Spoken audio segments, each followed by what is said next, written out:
Many of us know the feeling of wanting to live with less, but are struggling to find the motivation to get started or continuing to make progress after a quick start.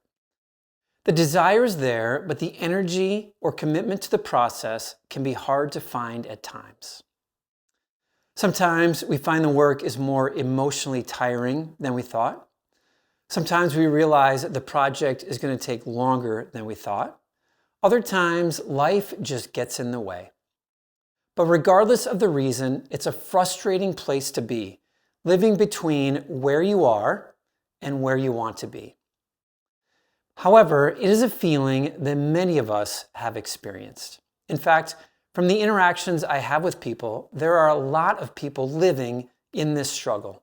You want the benefits of owning less, more time, more space, less stress. But you're not sure how to find the motivation to take the first step or the next one after that. I want to help. You can move forward. It is possible to break out of that struggle and continue making progress or get started if that's where you are. Here are some practical steps to help you get motivated to minimize and declutter your life. Number 1, tell yourself out loud that this is possible. The first, most important step in any life change that we desire is to believe it is possible, that this change is something we can actually accomplish, and that taking the first step is worth it. But I'd like to add that one of the most powerfully practical things we can do when starting a big project is to hear our own voice telling us that it's possible.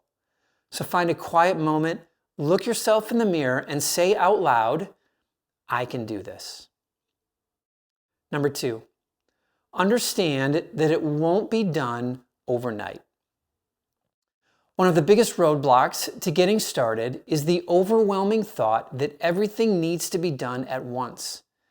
But here's the truth, minimalism is a process, not a destination. The work of decluttering and minimizing won't happen in a single weekend or even a single month. And that's okay. For Kim and me, plus our 2 kids, the process took us 9 months. So instead of focusing on the enormity of the entire project, narrow your view. Tackle one drawer, one closet, or one room at a time. Set realistic goals. Progress is progress, no matter the pace. When we shift our mindset from I have to get it all done now to I'll take just one step today, we free ourselves from the perfection, pressure, and make room for lasting change. Number 3, set a decluttering deadline for every area.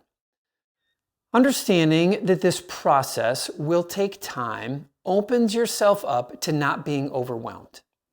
That being said, we don't want to go too slow, and sometimes open-ended projects feel too overwhelming to start. To counter this and to find motivation, give yourself a deadline for every area you want to declutter. I recommend 1 week for each of your home's lived-in areas, living room, bedroom, bathroom, your wardrobe, etc. Storage and less frequently used rooms might take longer.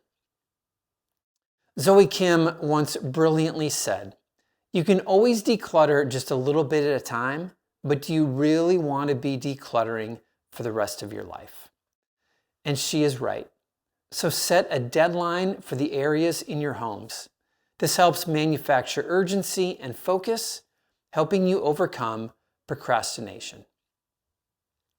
A 4th way to find motivation to minimize is to write down a motivation greater than I just want to own less. I want to own less is a great goal, but it's not usually enough motivation to get us through the hard parts of decluttering. What we really need is a deeper, more meaningful reason to push us through the process. So take a moment and physically write down your reasons. Perhaps you want more time with your family, less stress maintaining your home, or financial freedom from excess spending. Maybe you crave more space for creative pursuits. You want to travel. You have faith-based motivations, or you just desire to live more aligned with your values. When we attach our minimizing efforts to a purpose greater than just reducing clutter, we tap into a source of motivation that can sustain us when the process gets tough. Number 5, start with what you know you don't need. Sometimes the hardest part is knowing where to start. A simple way to begin is by focusing on the items you already know you no longer need or use. These are the low-hanging fruits of decluttering, the things that hold no emotional attachment and are easy to part with. It could be kitchen gadgets you haven't used in years, clothes you no longer wear, or toys or games that are no longer used. By starting with these items, you build momentum and create space, both physically and mentally, to tackle more challenging areas later. Number 6, make a donation at your local Goodwill or donation center. A practical way to take immediate action is by making a physical donation. Fill a box or bag with items you no longer need, drive to your local Goodwill, and drop it off. The simple act of getting things out of your home forces you into motion and it clears space. The reality is there might even be a couple of donation boxes or bags already sitting in your home or in the trunk of your car, just waiting to get dropped off. So do it today. There's a sense of accomplishment that comes with knowing you're not only removed some clutter, but you're also contributing to someone else's life. Number 7, find accountability and support. Getting motivated is easier when we don't feel like we're doing it alone. Whether it's a friend, a family member, or an online community, finding support and accountability can make a big difference. Share your goals with someone who can encourage you along the way. Better yet, find someone who's also interested in minimizing and commit to helping each other stay motivated. And number 8, watch this video, The Story of Stuff. Sometimes all it takes is a little outside inspiration to reignite your motivation. Watch The Story of Stuff. It's a short film that highlights the impact of overconsumption on our world.